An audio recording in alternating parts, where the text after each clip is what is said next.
Olá, se você começou a assistir esse vídeo é porque provavelmente você viu aqui nossa chamada sobre renda variável e isso tem chamado muita atenção de investidores mais experientes, mas principalmente de novos investidores, porque de um modo geral vende-se a ideia de que investir em renda variável vai fazer necessariamente com que você cresça muito seu patrimônio. Isso pode ser uma verdade, mas não é uma verdade absoluta, porque a renda variável é o tipo do investimento que, como diz o nome, variável, não te dá a expectativa certa baseado num referencial ou num índice. Ele vai te dar, de fato, resultados bem variáveis. Dito isso, investimentos de renda variável, existem várias classes. É bem comum a gente conhecer o mercado de ações. Mercado de ações, você pode comprar uma ação, é uma pequena parte, ou seja, é uma cota parte de uma empresa que resolveu lançar suas ações à venda na Bolsa de Valores, que a gente conhece hoje como B3. Essa compra de ações pode fazer com que você tenha ganhos de capital, que é quando você compra a ação, por exemplo, por R$ 1,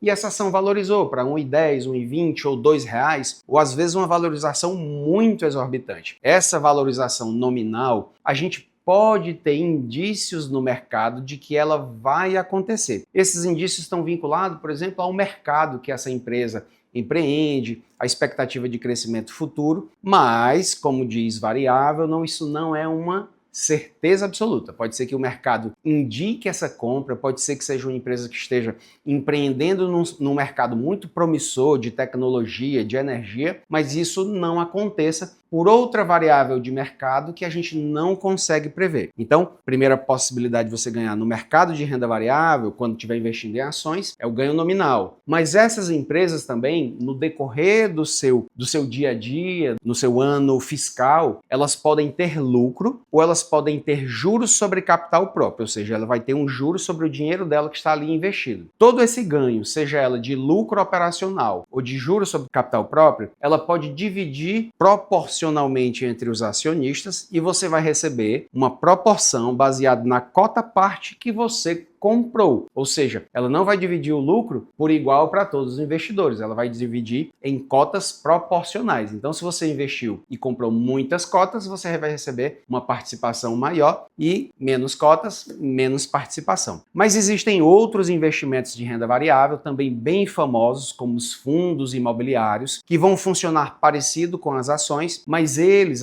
causam na gente, em nós brasileiros, uma atração um pouco maior, porque eles têm por hábito, vamos dizer assim, de distribuir os dividendos. E por que eu estou dizendo o hábito? Ele tem a obrigação de dividir os dividendos de 6 em 6 meses. Mas como nós brasileiros gostamos de receber aluguel, eles têm o hábito de distribuir os dividendos mês a mês. Sendo que, como eu falei, a legislação manda que ele poderia juntar todo esse lucro e te devolver os seus dividendos só de 6 em 6 meses. Então, ações e fundos imobiliários são os mais conhecidos. Mas no mercado, que a gente pode chamar também de renda variável, tem outros investimentos que a gente pode chamar de variável, mas também a gente poderia gravar um novo vídeo falando deles, que são mercados alternativos. Mercados alternativos, alguns cientistas, alguns estudiosos, alguns economistas não classificam como renda variável, mas ele tem uma característica parecida. E eu estou falando de quê? Criptoativos, private equities, enfim, são investimentos que você faz, você não tem previsibilidade de retorno como a renda variável, mas como esses mercados, às vezes, eles não são nem regulados, como as criptomoedas, enfim, NFTs, enfim, como eles não são regulados, alguns estudiosos preferem não incluir eles aqui na renda variável e entender eles como investimentos alternativos, e eles têm sim riscos maiores porque não são mercados regulados, então às vezes eles não estão subordinados ao Banco Central, à CVM. Aqui o risco é por conta do investidor. Aqui foi uma abordagem generalista sobre renda variável. Se você tiver mais dúvidas sobre renda variável, clica aqui embaixo, você vai cair em vídeos específicos falando sobre ações, fundos imobiliários, investimentos alternativos, como a gente falou, e outras classes também que não têm previsibilidade como a renda fixa, mas tem aí sua variação e a gente vai falar mais sobre esses vídeos aqui embaixo.